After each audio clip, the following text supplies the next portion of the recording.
Ya me he enterado. Estamos bien. Sánchez. Miguel Ángel, me ha dicho Julio que lo pongo a mí, que he dicho No, está al lado tuya. Bueno, lo primero es explicaros el acorazado Potemkin, a quién debe su nombre. ¿A quién debe su nombre el acorazado Potemkin? ¿Alguien lo sabe? Potemkin es científico, hombre, mujer, ciudad, político, el señor Potemkin, la señora Potemkin, la cosa Potemkin. ¿Qué es Potemkin? Un tío. ¿Perdón? Un hombre. Ah, porque yo soy un trío y va a ser que no. Sí, el príncipe Potemkin fue un político ruso del siglo XVIII. Vamos a ver, en realidad fue un amante de Catalina II y como era amante de la emperatriz, pues le encargó funciones políticas y militares. Y además de ser amante de la emperatriz, pues se le daba bien el tema. Entonces Potemkin es conocido básicamente por dos cosas. Potemkin es el que incorporó la península de Crimea a Rusia, y Potemkin también inventó la manipulación moderna. Vamos a ver. Vale, rápidamente. Resulta que Catalina... ¿Dónde vivía Catalina, María? ¿Dónde vivía Catalina? Rusia. Sí, ¿en qué sitio de Rusia, Núñez? Vale, resulta que Moscú es la capital de Rusia desde que durante la Revolución Rusa Lenin llevó el gobierno a Moscú, que estaba en el centro del territorio y por tanto era un sitio más adecuado para dirigir una guerra civil. Pero la capital de Rusia entre... La capital de Rusia entre 1700 y 1918 fue San Petersburgo, ¿de acuerdo? ¿Vale? Entonces Catalina probablemente residiría muchísimo más tiempo en San Petersburgo que en Moscú, aunque a veces atravesaba el país de un sitio a otro. Bueno, pues en una ocasión Catalina decidió coger otra ruta para ver cómo se vivía en Rusia, para ver si las reformas ilustradas que había iniciado mejoraron las condiciones de vida de los rusos. Y el príncipe Potemkin, pues, tomó las medidas necesarias para mostrárselo. ¿Cuál es la diferencia entre mostrar y demostrar, Prieto? que mostrar no tiene por qué ser la verdad, a lo mejor lo hago. Exactamente, puedes mostrar algo, pero eso que estás mostrando es una imagen falsa. En cambio, una demostración es usar la lógica para llegar a una conclusión irrebatible, irrefutable. Para eso estáis haciendo ejercicios con Emilia. Bien, pues Potemkin lo que hizo fue que a lo largo del camino que recorrió Catalina, mandó reconstruir todas las aldeas por las que atravesó Catalina, compró ropa nueva a todos los campesinos por donde pasó Catalina, retiró a toda la gente enferma y fea y en muchos sitios hasta cambió a los campesinos por actores profesionales. Increíble pero cierto, eso pasó en el siglo XVIII. Y por eso hay un concepto en ruso que a veces también se usa en inglés y ahora ya en castellano, que es, para hablar de un engaño del gobierno sistemático, las aldeas Potemkin. ¿Qué es eso? Algo que tú ves y que no es la realidad, es un trampantojo. ¿Sabemos lo que es un trampantojo? Un trampantojo, un engaño al ojo, en francés trompe l'œil, creo que se pronuncia así, porque ¿cómo es? ¿Los que dais francés, esto qué significa? O un tropezón del ojo, tal vez, no estoy muy seguro. Bueno, pues un trompe l'œil, un trampantojo, consiste en... ¿Habéis visto esos cuadros en los que da la sensación de que el personaje se sale del marco o se proyecta hacia ti? Pues es un engaño al ojo. ¿Vale? Bien. ¿Queda claro lo del príncipe Potemkin? Bien.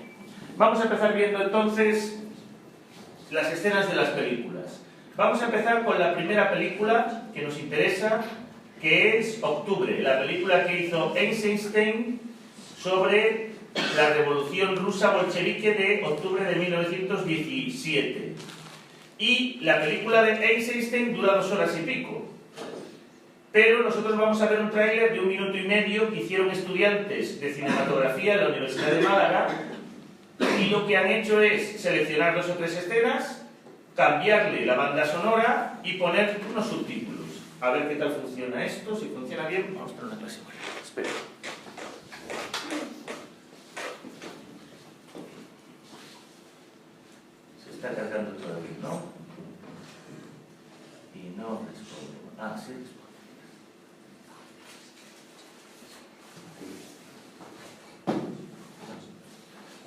no sé dónde sacaron la banda sonora, que es una canción tradicional rusa, pero está muy bien elegida.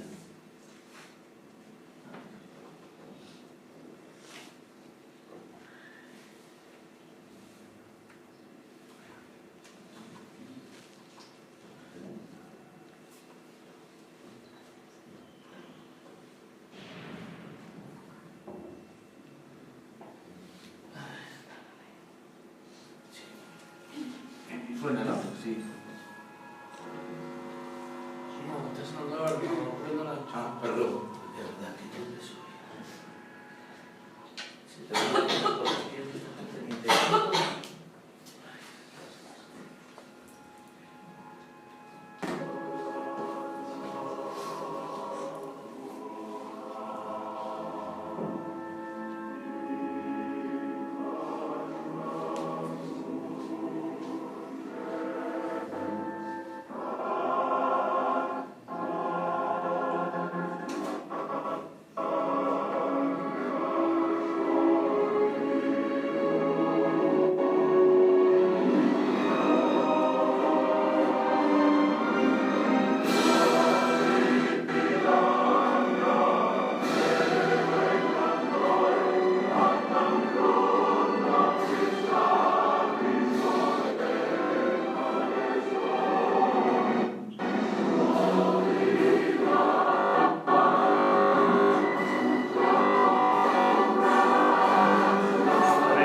¿todo esto qué es?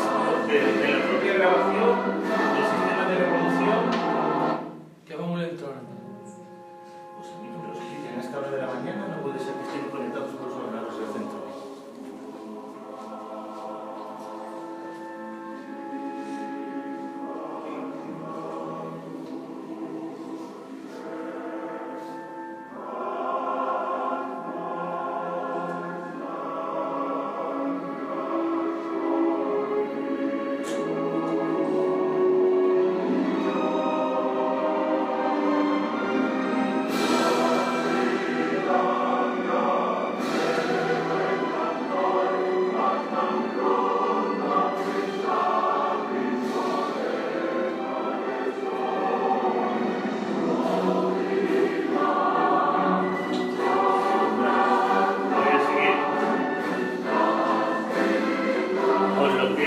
Hasta que esto quiera funcionar.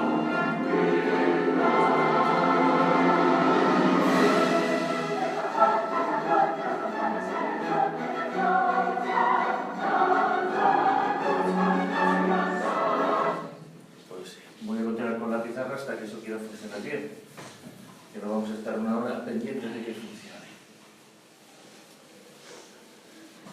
Podéis quejaros al profesor Armando, que es el que lleva esto. Quejaros, manifestarle vuestra sorpresa ante los problemas de conectividad, para que os dé una explicación técnica, que seguro que la hará. En el eje, ¿cuál era el último acontecimiento colocado? Me refiero en el eje de la Revolución Rusa, no en el de los años 20. Bueno, os voy a poner lo que tengo yo aquí, que es lo que saqué de las últimas 3 páginas. Es, en abril de 1922, ¿tratado de qué? ¿Alguien le suena? El Tratado de Rapallo. Por cierto, que en el libro de texto está mal la fecha del Tratado de Rapallo. ¿Por qué razón? Porque hubo 3 tratados de Rapallo que se firmaron en la misma ciudad italiana en un periodo de 10 años, pero cada uno de los tratados trataba de temas distintos entre países distintos. ¿Vale? Porque como yo me sonaba, pero la fecha me parecía rara, me molesté en buscarlo. Entonces esa es la fecha del Tratado de Rapallo. ¿Y qué establece el Tratado de Rapallo? Pues en ese tratado la URSS y Alemania establecen las condiciones definitivas de paz, y la URSS reconoce sus fronteras con Polonia, las fronteras producidas tras la Primera Guerra Mundial y la Guerra Civil Rusa. Y en diciembre de ese año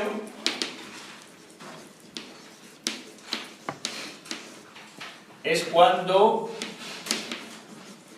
formalmente se sustituye el Imperio Ruso por la URSS. Es en diciembre de ese año cuando formalmente se constituye la URSS. ¿De acuerdo? ¿Por qué pasa esto en 1922? Porque la guerra civil rusa ya está ganada y el gobierno bolchevique ya tiene claro que aquello va a durar. Igual no 50 o 80 años, que es lo que duró, pero tienen claros que por lo menos tienen por delante una década de gobierno. Luego, el 21 de enero de 1924, muere Lenin. ¿Por qué me molesto en poner el mes? Porque ese mismo año pasa otra cosa. Es más, ese mismo mes pasa otra cosa. El 31 de enero se aprueba formalmente la Constitución de la URSS. Es decir, hasta ese momento, la URSS, que fue un Estado creado por el partido bolchevique, funcionaba en realidad sin una constitución, ni unas leyes supremas, ni nada, sino que funcionaba el Estado en función de lo que el gobierno, la dictadura bolchevique, decía que había que hacer. Bueno, pues en enero de 1924 se aprueba una constitución de la URSS que establece unas reglas mínimas sobre cómo debe ser el nuevo Estado, que será una dictadura, pero una dictadura que seguirá una serie de normas. ¿De acuerdo? Y luego nos saltamos toda la lucha entre Stalin y Trotsky y nos vamos ya al comienzo del gobierno de Stalin. En 1928 tiene lugar el inicio del primer ¿qué? Si son varios y es la URSS, será el primer ¿qué? Y es masculino. Muy bien, el primer plan quinquenal. En vez de deciros cuándo empieza y cuándo termina, os voy a decir cuándo empiezan los planes quinquenales. Entonces, comienza a gobernar Stalin en 1928 y con él comienza el primer plan quinquenal, es decir, la estatalización de toda la economía y la organización por parte del Estado de toda la producción, intentando sobre todo aumentar la producción del sector secundario y la producción industrial. Y pregunta, ¿qué política económica establecida por Lenin es eliminada, abandonada a partir del primer plan quinquenal?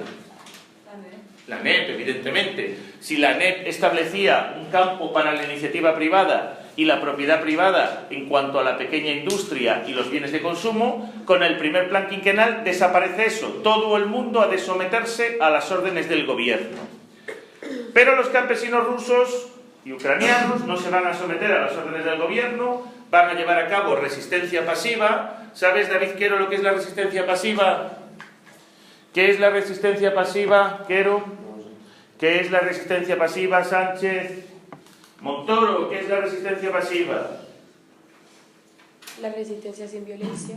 Muy bien. ¿Y cómo es la resistencia sin violencia, Montoro? Muy bien. ¿Y cómo puedes resistirte sin usar armas?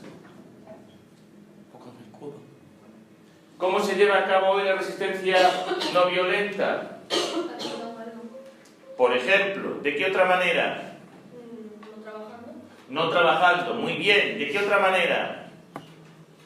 Una forma de resistencia no violenta muy normal en una democracia. Nos tumbamos delante de las vías de tren o de la carretera.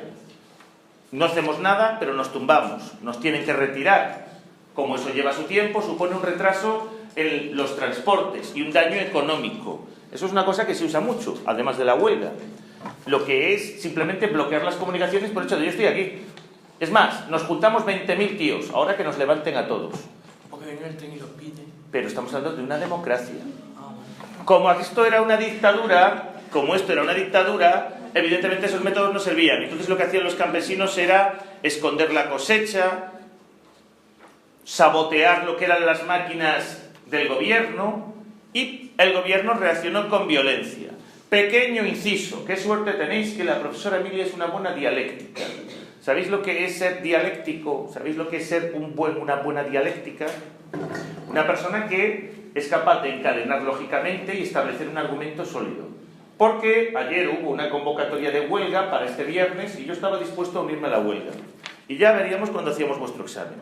Pero la profesora Emilia y yo mantuvimos una conversación y me convenció que los argumentos de la huelga no eran sólidos y no valía la pena. Aunque sí en marzo voy a ir a la huelga, ya os contaré por qué. ¿Vale? Bien. Entonces, volvemos a esto.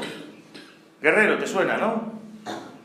Vale, venga, seguimos, volvemos a esto. Primer plan quinquenal, los campesinos se niegan a colaborar con el gobierno y el gobierno empieza a quitarle a los campesinos los alimentos y se produce la hambruna. Entonces, en 1932, comienzo del Holodomor o Golodomor, que de las dos formas se escribe, con H y con G. Y para que haya claridad de ideas, hambruna en Ucrania. Dura un año y mueren 5 millones de personas. ¿De acuerdo? Bien. Pues, mediante la hambruna, mueren una cantidad inmensa de campesinos y los que quedan aceptan lo que les pide el gobierno, que es trabajar en granjas colectivas y seguir las órdenes del gobierno a la hora de producir comida. Por tanto, Stalin, al año siguiente, considera que el primer plan quinquenal ha sido un éxito y entonces, ¿qué decide? Exactamente. Principio del segundo plan quinquenal.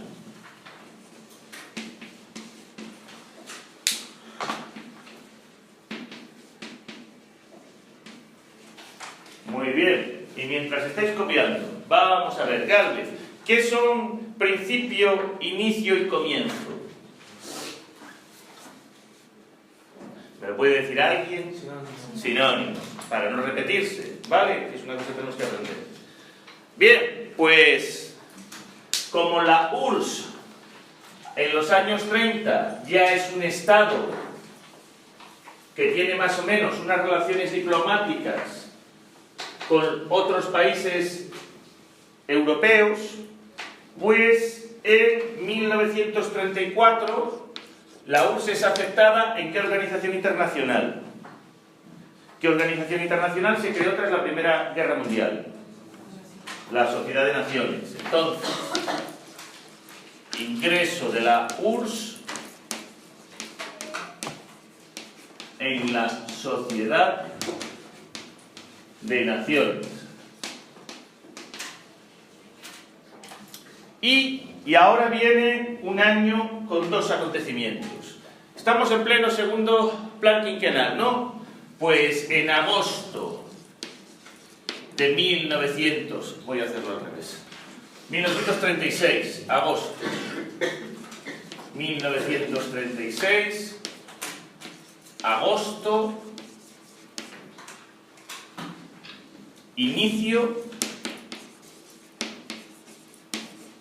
de la Gran Purga.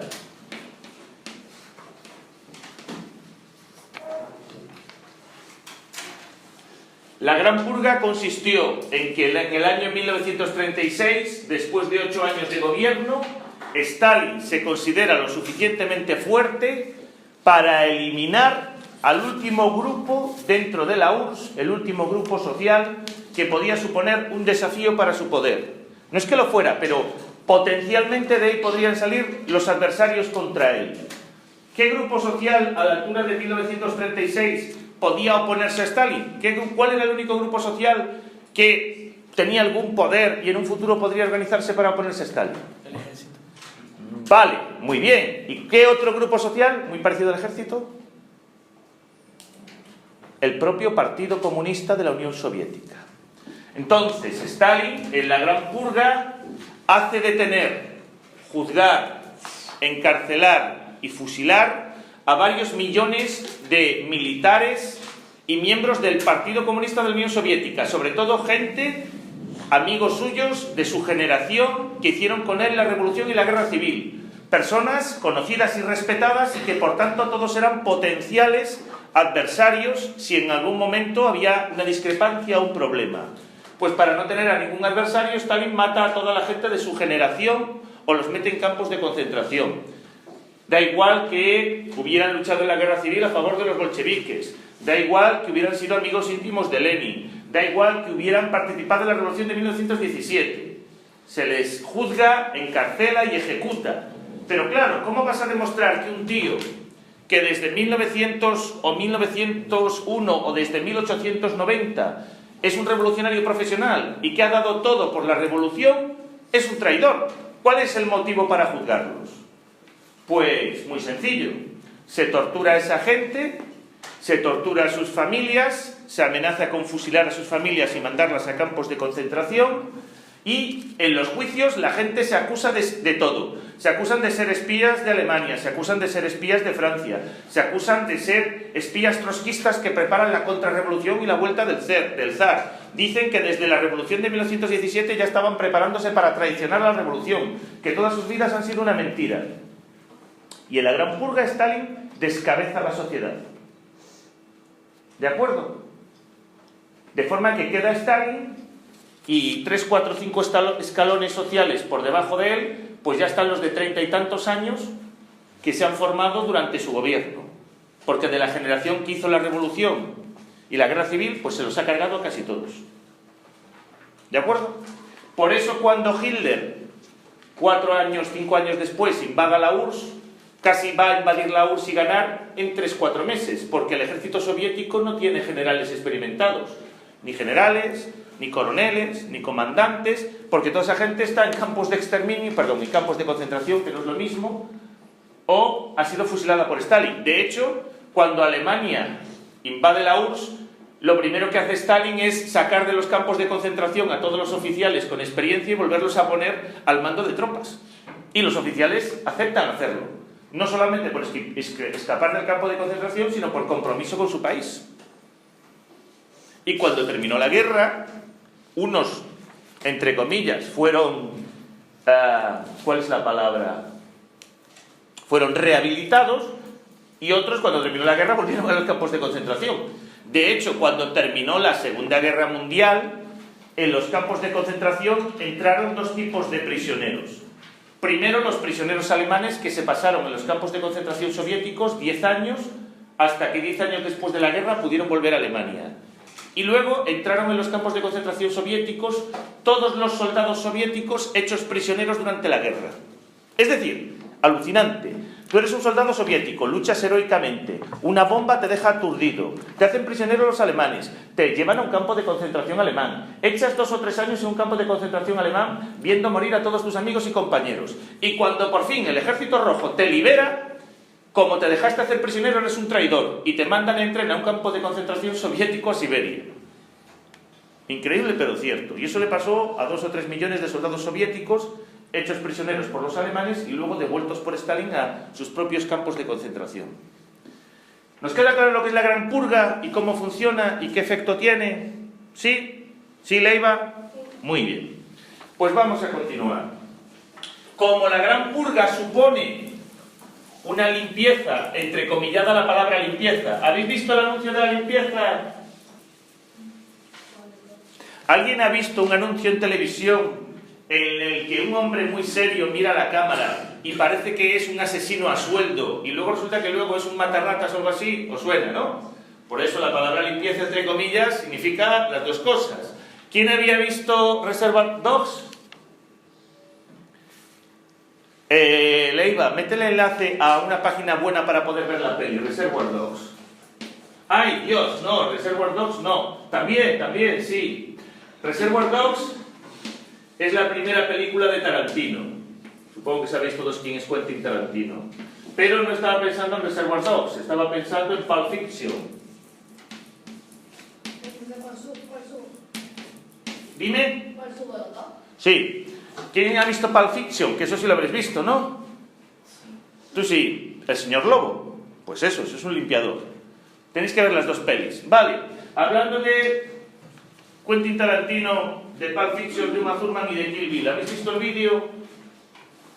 ¿Quién ha visto Kill Bill? Sube también Kill Bill. Dios, es que esto es increíble. Kill Bill. Las 2 partes. ¿Vale? Venga. Pues, ¿tú has visto el vídeo? ¿Sí?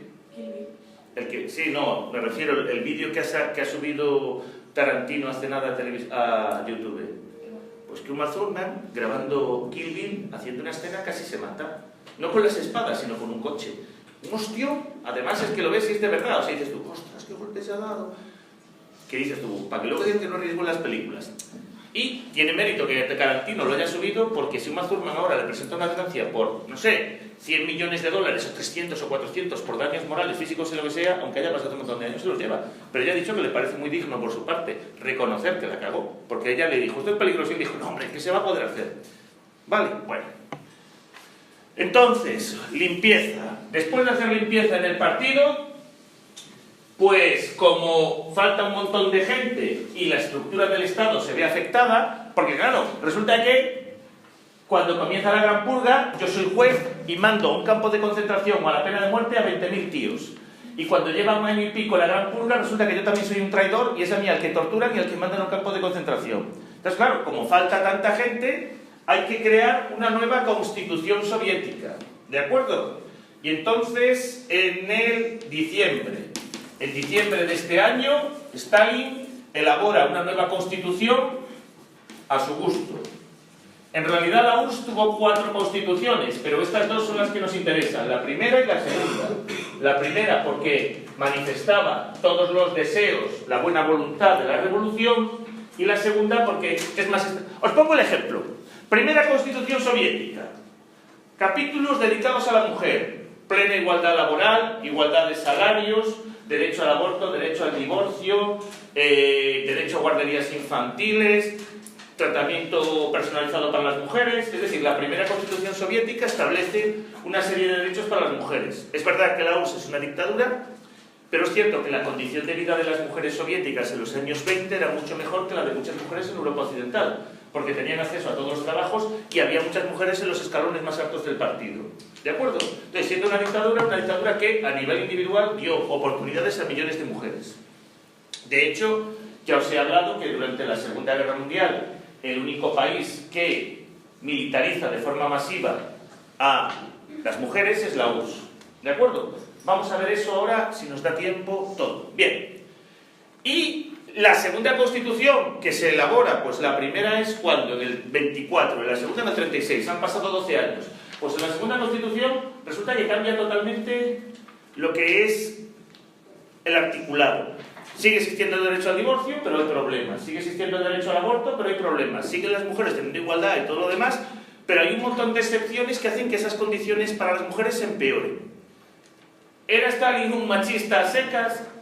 ¿O es que Stalin tenía algo en la cabeza cuando establece limitaciones a la libertad femenina en la segunda constitución?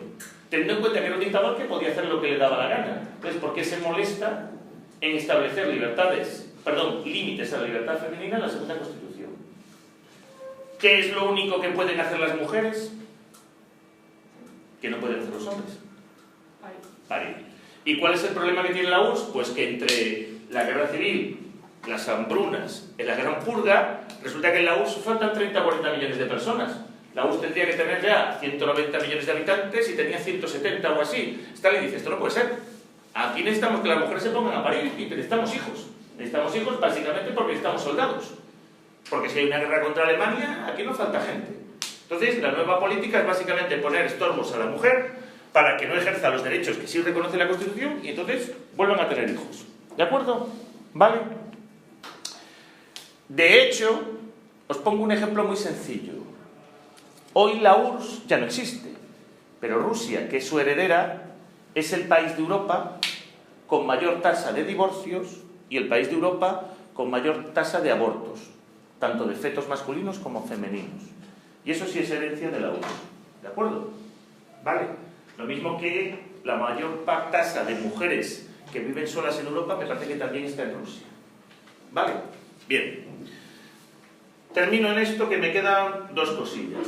En el 38, Stalin, que ha llevado a cabo dos planes económicos que él considera que han funcionado muy bien, pues inicia el tercer plan quinquenal. Opa.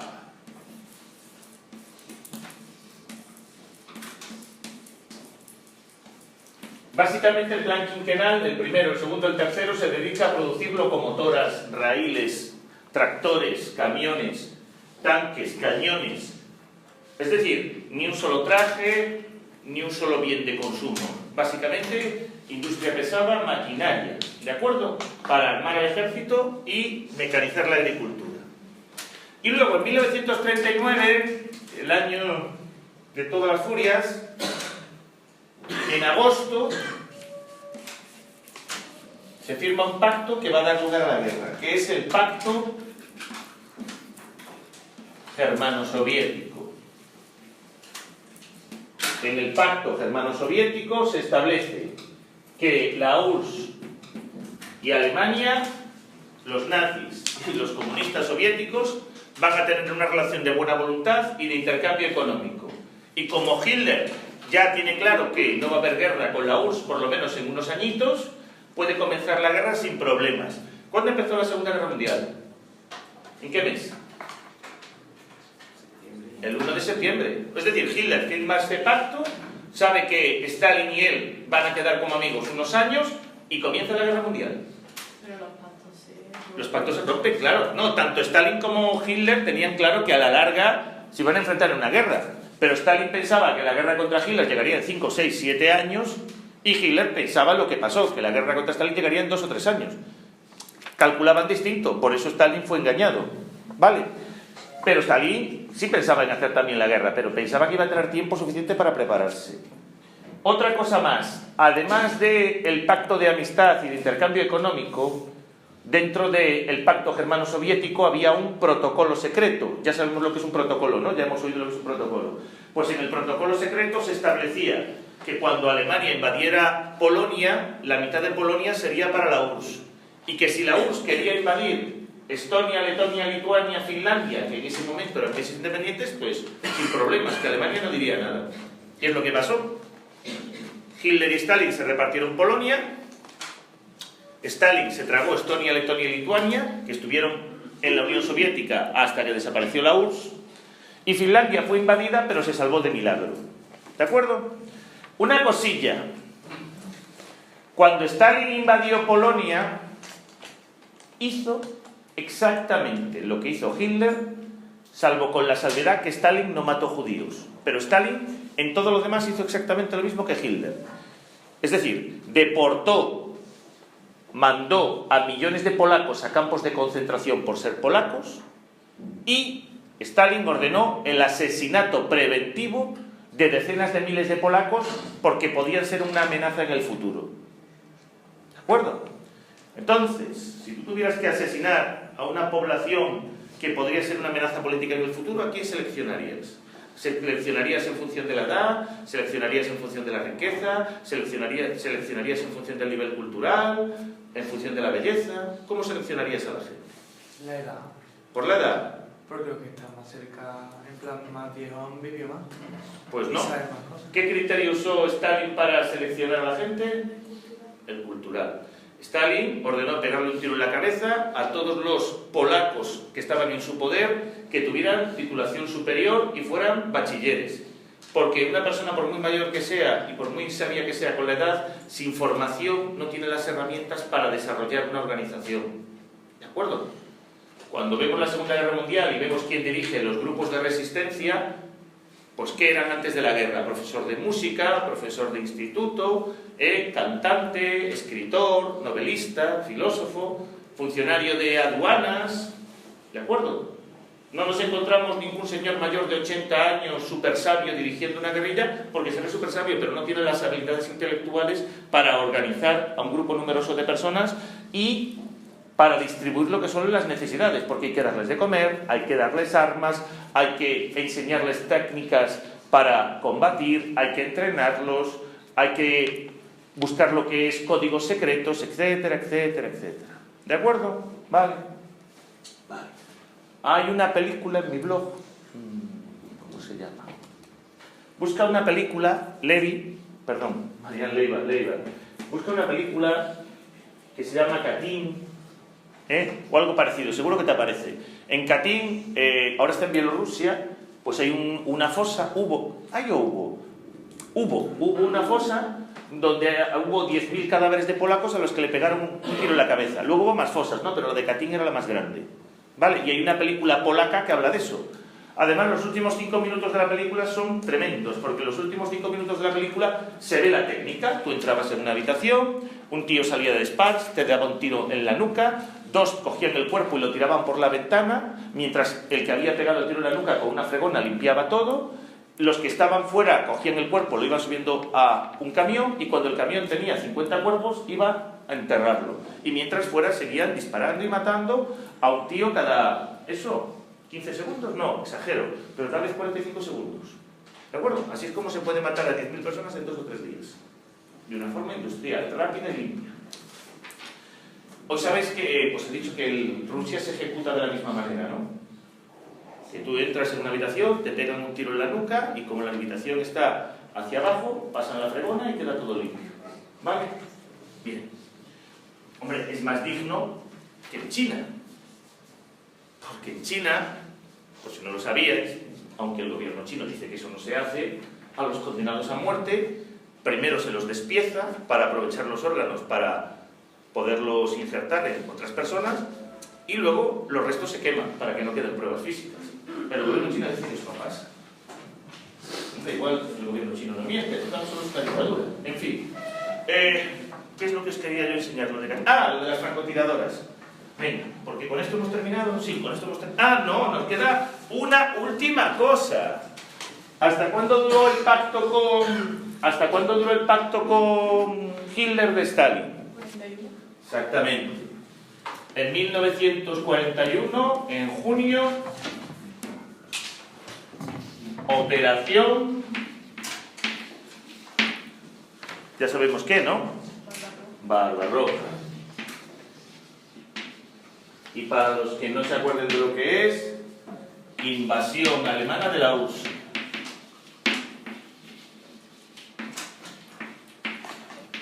Molina, ¿te das cuenta que mientras estoy haciendo la explicación, bastantes de tus compañeros me siguen? Tú misma probablemente me sigues y te estás enterando de todo. Sí. ¿Y por qué crees que es eso así?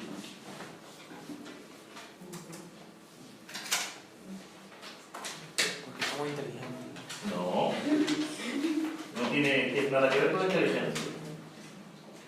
¿Por qué piensas que eso es así? ¿Qué? ¿Sabes lo que estoy preguntando? ¿Y sabes cuál es la respuesta? Porque se supone que hemos estudiado antes. Claro, es que cuando uno estudia y memoriza una serie de datos básicos, si tiene los datos que son los ladrillos, puede empezar a construir el edificio. Tú no puedes reflexionar sobre algo de lo que desconoces todo. Pretender que podéis hablar de un tema sin haberos informado antes es ser unos ignorantes. Uno no puede hablar de algo sin saber de lo que está hablando. Yo no puedo hablar de Galicia por haber nacido en Galicia si no tengo información sobre Galicia. Tú no puedes hablar sobre Andalucía por haber nacido en Andalucía si no tienes información sobre Andalucía. Ni alguien puede hablar sobre ser mujer por el hecho de ser mujer. Vale, yo conozco mi experiencia, pero ¿y las otras experiencias de mujer? Pues para trabajar cualquier tema, para hacer redacciones, para poder hacer un comentario, para poder tener una opinión, primero, pues hay que tener una serie de experiencias y conocer una serie de datos. Si yo os estoy hablando constantemente de películas, de música, de series, y no habéis visto nada de eso, pues evidentemente vuestra visión del mundo es mucho más limitada que la mía. Me diréis, es que tú no ves OT. Claro que no veo OT, porque lo que OT aporta a nivel de elementos culturales es misérrimo comparada con otras actividades. Que sí veo OT, pero mi dosis de OT es mínima. Es igual que, no sé, por ejemplo, como el wasabi. ¿Alguien ha probado el wasabi? ¿Picante? Vale. ¿A que no se te ocurre ponerte un plato entero de wasabi y comértelo? No. Pues lo mismo pasa con OT. Yo puedo ver OT 20 minutos, pero no me voy a pasar una tarde y una noche viendo OT. ¿Lo has visto todos los días? No. Dosis pequeñas. Eso es como los opiáceos, dosis pequeñas. ¿Sabes? Porque si no te enganchas. Y luego pasa lo que pasa. ¿O no has visto a los pobres heroinómanos? De hecho, ¿sabes cuáles son los alumnos que ven OT? Aquí no. Pero en la ESO se ve perfectamente. Los que por la mañana están dormidos encima del pupitre. Os reís, pero es cierto. Cuando los alumnos vienen y se duermen encima del pupitre, ¿sabes que han estado hasta la 1 o 2 de la mañana despiertos? Yo lo veo, pero siempre me falta la noche. noche, ¿verdad? Y luego miras, pues, tío. Sí, pero porque tú no tienes 15 ni 14 años y se nota mucho la diferencia a estas edades ya, ¿vale? Bien, entonces, pregunta, Salvador. ¿Por qué durante la Segunda Guerra Mundial se recluta de forma masiva a mujeres en la URSS? Hay dos razones. Porque no había hombres. Bien, primero por la falta de mano de obra. Al principio de la guerra, en un par de meses, los soviéticos pierden a 5 millones de soldados, muertos, heridos y prisioneros. Por tanto, como falta personal, enrolamos a las mujeres. Segundo punto, ¿por qué se enrola de forma masiva a las mujeres? Y lo dije hace un momento. Porque en la URSS eran ciudadanos de pleno derecho y disfrutaban, en teoría, de los mismos derechos que los hombres. Por tanto, no había prejuicios con que las mujeres formaran parte del ejército. De hecho, durante la Guerra Civil Rusa ya había habido unidades femeninas. ¿Vale? Bueno, pues aquí tenéis una entrada mía de mujeres en el Ejército Rojo, con lo que son las biografías en inglés o en castellano de un montón de mujeres del Ejército Rojo. Y, por ejemplo, esta es de las que sobrevivió. Casi todas las que vamos a ver murió durante la guerra. ¿Vale? Esta es Lyudmila Pavlichenko, que tiene la fama de ser la mejor francotiradora del ejército soviético. Pero lo que yo he leído es que probablemente era un fraude.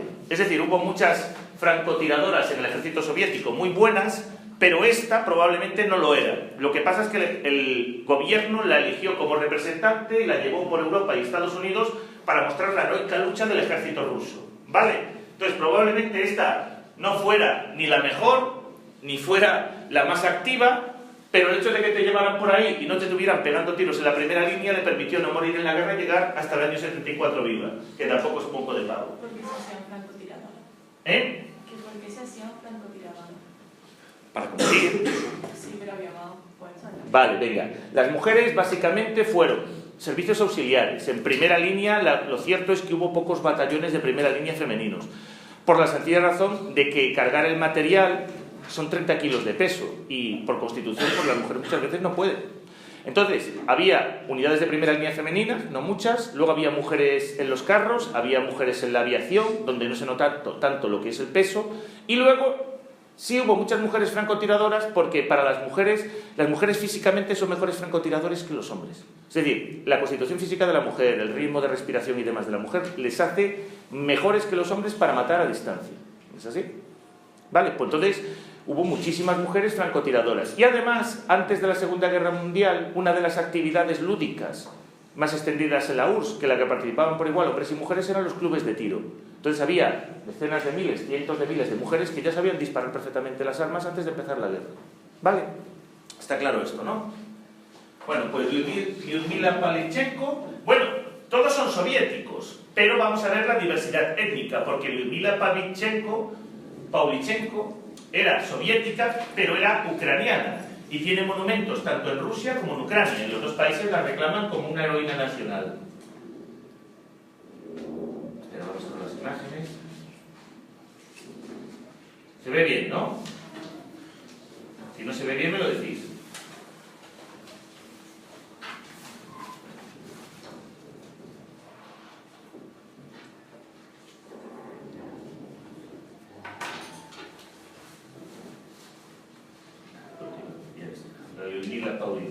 Vale. Hay una película ruso-ucraniana de hace 6 años, antes de la crisis de Crimea, sobre esta mujer, en plan heroína, que también está en internet, pero bueno, es más difícil de encontrar. Y aquí tenemos varias. Yekaterina, tengo que buscar las fotos. Budanova, fijaros, murió durante la guerra, murió durante la guerra, murió durante la guerra. Tania Chernova todavía está viva. Fijaros, esta murió con 20... ¿cuántos? 26. Esta murió con 26, esta murió con 25 y esta murió con 24. Todas murieron muy jóvenes porque toda la gente es muy joven. Y debajo está Natalia Kopsova con Marilla Polivanova. Vale. La francotiradora es esta, la rubia de la izquierda. Y esta, su compañera, era la fijadora de tiro. Los francotiradores, no sé si lo habéis visto en películas, actúan por parejas. Uno dispara y el otro le da una serie de datos para no fallar el tiro cuando el disparo es a 5, 6, 10 kilómetros. ¿De acuerdo? Entonces, los francotiradores, aunque siempre los vemos como individuos aislados, actúan en parejas. Aquí están ellas dos, con un oficial del ejército. Una foto promocional, otra foto promocional. Muy guapa, pero también murió con 24 años durante la guerra. Lo vemos, ¿no? Esta es Lidia Liftayak, que murió también durante la guerra con 22 años. Esta no era francotiradora, sino piloto de caza. Y fue, antes de la guerra, una de las mujeres soviéticas que llevó a cabo hazañas deportivas de la primera mujer que atraviesa el Polo Norte, la primera mujer que atraviesa la Rus de una punta a otra punta. ¿Os acordáis que cuando hablamos de los años 20 hablamos que también es la época de las hazañas deportivas, el primero que cruza el Atlántico del tirón, y no solamente de hazañas deportivas masculinas, sino que empiezan a aparecer también deportistas femeninos que encarnan al nuevo modelo de mujer de los años 20, no solamente en Europa Occidental, sino también en la URSS.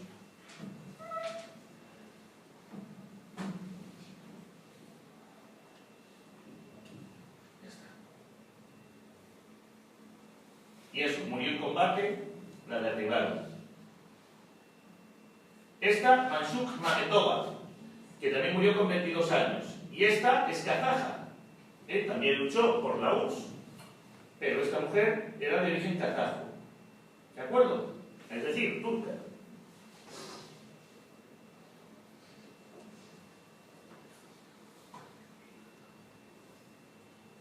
Luego tenemos a Dospanova, que es de las pocas que sobrevivió, con Nina Lovskoskaya. Y luego, por ejemplo, Rosa Sanina, que murió con 21 años. De esta tengo que buscar fotos, porque esta dicen que era buenísima, pero no he encontrado fotos que digan es exactamente esta.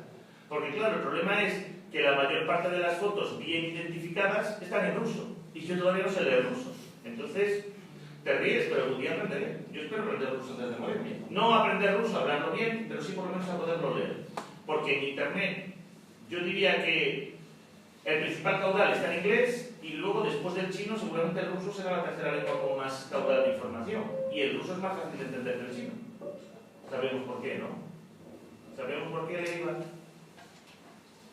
Por la forma de escritura, ¿no? Por la forma de escritura, porque el chino es una lengua ideográfica, por tanto el chino tienes que aprenderte los 50.000 signos básicos. En cambio, en el ruso, si sabes transcribirlo de forma fonética, ¿sabéis eso, no?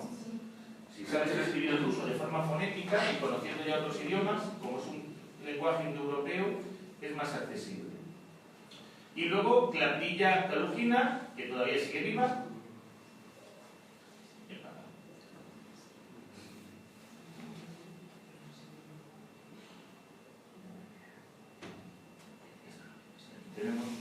Vamos a ver. Esta es la película de la que os he hablado, está entera, pero con subtítulos en portugués, que por mí no hay problema, pero si no sabéis portugués, ¿vale? Fijaros cómo se dice en portugués subtitulado, legendado, legendado, de leyenda, subtitulado. ¿No se llaman leyendas los subtítulos de los mapas? Pues lo mismo.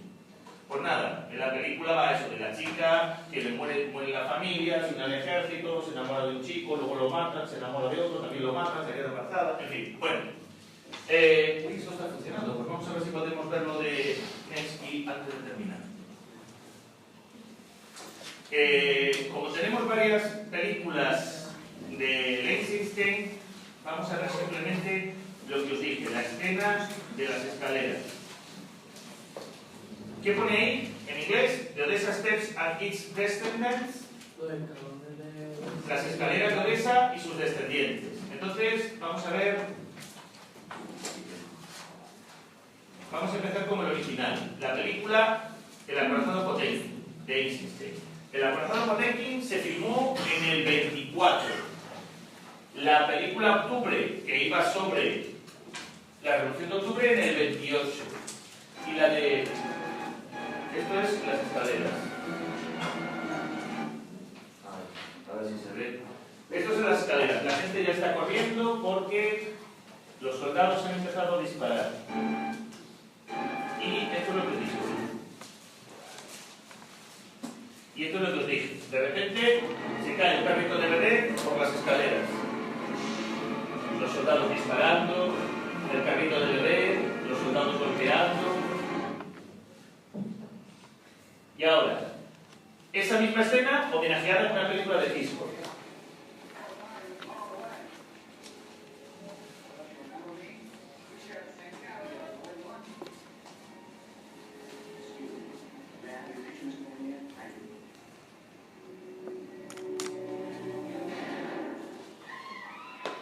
¿Os fijáis? El mismo diseño de escalera. Y ahora, parodiando las dos películas anteriores en una película de Woody Allen.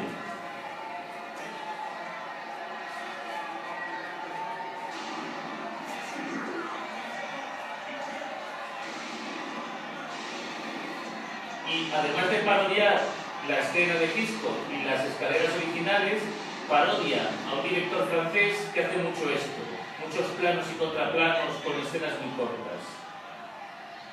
Ahora la siguiente, que ya no es una parodia sino un homenaje. ¿Sabéis cuál es la diferencia entre un homenaje y una parodia, no? El homenaje reconoce la validez de lo que está recordando y la parodia se burla de lo que está recordando. Esto es una parodia. Ay, este es... Bueno, sí, esto es bueno, esto es bueno. Esto es El Padrino, primera parte.